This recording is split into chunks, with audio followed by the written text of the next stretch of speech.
नमस्कार दोस्तों, संडे चौपाल में आपका एक बार फिर स्वागत है। और दोस्तों, आज की चौपाल का पहला कमेंट हम ले रहे हैं, वो है हमारे किसान दोस्त शुभम रघुवंशी। सर, गन्ने में कार्बेंडाजिम और मैनकोजेब का स्प्रे किया था, उसका 4 घंटे बाद बारिश हो गई, क्या अब दोबारा करना होगा क्या? हाँ दोस्तों, यदि आपने जो स्प्रे किया है उसमें चिपकू या कोई स्टिकर इस्तेमाल किया है तो ये बराबर काम करेगा। यदि आपने नहीं किया है तो आप 1 हफ्ते बाद स्प्रे आपको अवश्य करना चाहिए, तभी आपको पूरे रिजल्ट मिलेंगे। इसके बाद दूसरा कमेंट हम ले रहे हैं, वो हैं हमारे किसान दोस्त दीपक ठाकुर जी। भाई साहब, खेत में देसी गोबर खाद नहीं डाल पाए, ईख बोते समय घास भी कम नहीं कर पाए, जिसकी वजह से ईख ऊपर नहीं बढ़ रही है, ना ही किल्ले ज़्यादा निकले। कृपया करके अब कोई उपचार बताएं। कल्टीवेटर और खुदाई करा दी है एक बार। तो दोस्तों, ऐसे खेती नहीं होती है ढंग से कि आप गोबर का खाद भी नहीं डाल पाए, जुताई खुदाई भी नहीं कर पाए ठीक से, और खरपतवार भी नष्ट नहीं कर पाए। और यदि आप इस समय कुछ करना चाहते हैं तो आप काफ़ी लेट हो गए हैं, लेकिन फिर भी आपने जुताई खुदाई करवा दी है, तो आप उसमें जो खाद है उसकी मात्रा आपको डालनी होगी।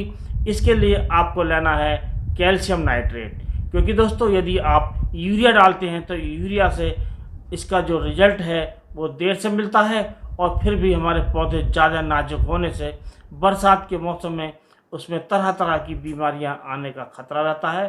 तो आप इसमें कैल्शियम नाइट्रेट का प्रयोग कीजिए, तो आपकी फसल जल्दी से ग्रो होना शुरू हो जाएगी, और आगे आप तरह तरह की जो देखभाल है, जो समस्याएं उसमें आती हैं, उस पर पूरी नज़र रखें और अपने गन्ने का ध्यान रखें, तो आपको गन्ने की उपज अच्छी मिल सकती है।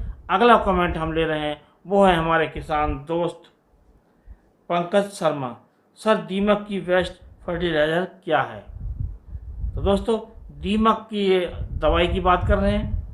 तो दीमक की दवाई है वो कई दवाई आती हैं, जैसे क्लोरोपाइरीफॉस है, उसका भी आप इस्तेमाल कर सकते हैं। और जो हम जैसे रीजेंट डालते हैं शुरू में, तो वो भी कुछ काम करता है।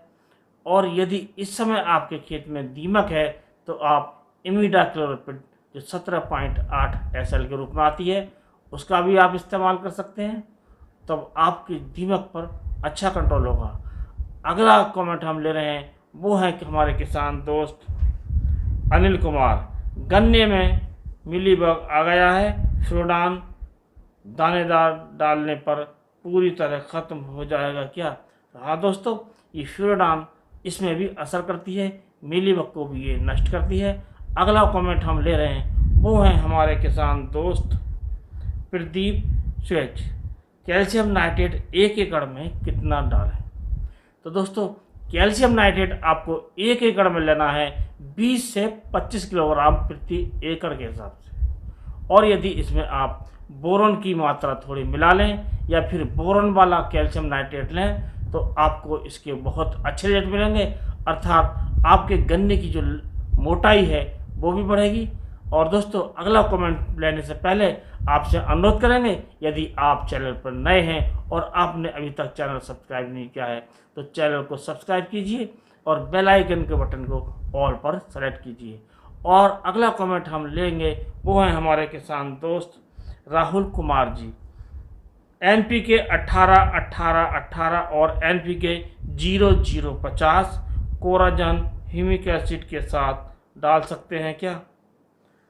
तो दोस्तों, आपको ये ज़्यादा मात्रा में कोई भी प्रोडक्ट नहीं डालने चाहिए, केवल 2 प्रोडक्ट एक साथ डालने चाहिए, ये कोशिश करनी चाहिए। यदि आप 4 प्रोडक्ट एक साथ डालते हैं और उनका आप जब रिजल्ट देखेंगे, यदि आपको 2 बार आप इनका प्रयोग करते हैं तो 2 बार में जो आप प्रयोग करेंगे उसमें आपको ज़्यादा रिजल्ट मिलेंगे। और अगला कमेंट हम ले रहे हैं, वो है हमारे किसान दोस्त राजीव कुमार जी। 88-230 गन्ना अर्ली वैरायटी है या लेट वैरायटी? तो दोस्तों, ये जो 88-230 गन्ना वैरायटी है, ये एक अर्ली वैरायटी है। अगला कमेंट हम ले रहे हैं, वो हैं हमारे किसान दोस्त शुभम पाल जी। सर जी, हमने गन्ने को बांधने की विधि बताइए। तो दोस्तों, बांधने की विधि हम गन्ने की वीडियो आपको दे देंगे, और पहले भी वीडियो हैं, और हम समय समय पर आपको बताते रहते हैं कि गन्ने की बंधाई किस प्रकार ठीक रहती है, और इसमें कोई बंधाई की इतनी आवश्यकता नहीं है विधि की, क्योंकि ये जो बांधने का जो केवल तरीका आना चाहिए, और बांधने का तरीका जो हम आना चाहिए वो ये है कि हमें जो गन्ना है वो बीच में से बांधना चाहिए। यदि हमारा 8 फीट का गन्ना है तो हमें 4 फीट पर बांधने की कोशिश करनी चाहिए, और यदि हमारा 10 फीट का गन्ना है तो हमें 5 फीट पर बांधने की कोशिश करनी चाहिए। इससे सबसे बड़ा जो फ़ायदा होता है वो ये होता है कि इससे हमारे केवल गन्ने ही बनते हैं, और यदि हम ऊपर से ज़्यादा बांधते हैं तो हमारे गन्ने के जो हरे पत्ते होते हैं और अगोले होते हैं, और जो गोब होती है, जो नीचे के कुछ कल्ले हमारे होते हैं जो बाद में निकलते हैं, वो उसके अंदर बन जाते हैं, जिससे उनका विकास रुक जाता है और उनसे हमें गन्ने प्राप्त नहीं हो पाते हैं, जिससे हमारी उपज बढ़ने की बजाय घट जाती है। अगला कमेंट हम ले रहे हैं, वो है हमारे किसान दोस्त Anant Singh Chauhan. Sir, top borer भी आ गया है, बटाको के बाद, कोराजन के बाद भी, अब क्या डालें? टॉप बोरर की पहचान कर ली गई है। तो ये जो कमेंट है जो हमने वीडियो दिया था उसके बारे में है कि जो हमारे कुछ किसान भाई हैं वो दवाई जो लगाते हैं वो आइडिया से लगाते हैं, या किसी ने जैसे कोई बता दिया वो लगा दी, वो पहचान नहीं कर पाते हैं कि इसमें टॉप बोरर है या पोका बोइंग है। ये इसी से संबंधित बात कर रहे हैं। तो यदि आपने पहचान कर ली है और आपके खेत में टॉप बोरर है और आपने इसमें बटाको भी लगा दिया है और इसमें फर्टेरा भी, कोराजन भी लगा दी है, तब आप इसमें इस्तेमाल कर सकते हैं। इसमें जो कार्बोफ्यूरान अर्थात ये फ्यूरान जो 3G आती है और ये क्रिस्टल कंपनी की आती है, तो आपको वो 5 किलो लेना चाहिए प्रति एकड़ के हिसाब से, और उसमें आपको 5 किलो लेना चाहिए फिफ्रोनिल GR अर्थात बायर कंपनी का जैसे रीजेंट आता है। इन दोनों को आप मिट्टी में मिलाकर, रेते बालू में मिलाकर प्रयोग करें, और इसको कभी भी हमें खाद यूरिया में मिलाकर प्रयोग नहीं करना चाहिए, क्योंकि यदि हम यूरिया में मिलाकर इसका प्रयोग करते हैं तो ये क्रिया करके लगाने वाले को भी नुकसान पहुंचा सकती है। और दोस्तों, आपको ये भी ध्यान रखना चाहिए कि आपके खेत में नमी अच्छी होनी चाहिए, और उसके बाद आपको सिंचाई की भी आवश्यकता होती है। यदि बारिश हो जाती है तो सिंचाई की कोई आवश्यकता नहीं होती है। अगला कमेंट हम ले रहे हैं, वो हैं हमारे किसान दोस्त रजनीश पाल जी। फटेरा, साफेलाइजर, NPK एक साथ डाल सकते हैं क्या? तो दोस्तों, यदि आप फटेरा, साफेलाइजर एक साथ डालते हैं तब ठीक है, और जो NPK है इसका भी प्रयोग करते हैं। यदि आप दानेदार NPK का प्रयोग कर रहे हैं 12-32-16 का, तो आप डाल सकते हैं। यदि आप स्प्रे की बात कर रहे हैं NPK 19-19, NPK 18-18 या NPK 20-20 इनकी बात कर रहे हैं, तो आपको इसके साथ नहीं डालना चाहिए, केवल यही डालना चाहिए। अगला कमेंट हम ले रहे हैं, वो है हमारे किसान दोस्त राम सिंह। धान में नमक कितना प्रति एकड़ देना चाहिए? तो दोस्तों, ये जो सवाल है एक ऐसा सवाल है कि इस पर हमें विचार करना पड़ेगा, क्योंकि दोस्तों जो नमक है वो हमारी ज़मीन को ख़राब भी कर देता है यदि हम इसको सही प्रकार से प्रयोग नहीं करें। और इसकी जो मात्रा है वो प्रति एकड़ होती है करीब 15 किलो। 15 किलो एकड़ के हिसाब से यदि आप इसका इस्तेमाल करते हैं तो आपकी फसल ठीक ठाक होती है, और यदि हम ज़्यादा इस्तेमाल करते हैं तो ये हमारी ज़मीन को बंजर भी बना देता है। और दोस्तों, इसमें सबसे बड़ा जो नुकसान होता है, जो हमारे जो जीव होते हैं, जो हमारे मित्र कीट होते हैं, वो नमक के इस्तेमाल से मर जाते हैं, और हमारे खेत में जो कार्बन की मात्रा है वो भी कम हो जाती है। और हमें जो इसका इस्तेमाल करना चाहिए बहुत सोच समझ कर करना चाहिए, और इस्तेमाल करने से जो नमक का जो इस्तेमाल है इससे हमें बचना चाहिए। और इसके बाद बात आती है बड़े काम की बात। तो दोस्तों, आज जो बड़े काम की बात है वो वास्तव में बड़े काम की बात है, क्योंकि ये जो बात है हम करेंगे, ये हमारे किसान भाई हैं कभी कभी धोखे में, या कभी जो कुछ दूसरे लोग हमारे खेत में कभी कभी जो हर्बिसाइड लगा देते हैं, अर्थात जो खरपतवार नाशक ये फूल से लग जाती है। और कभी कभी ऐसा होता है कि जो इसकी मशीन होती है, टंकी होती है, और वो खरपतवार में इस्तेमाल होती है, उसके बाद उसको बिना धोए रख देते हैं और अगली बार उसका प्रयोग बिना धुले हुए जब करते हैं तो उससे हमारी फसल को नुकसान पहुंचता है।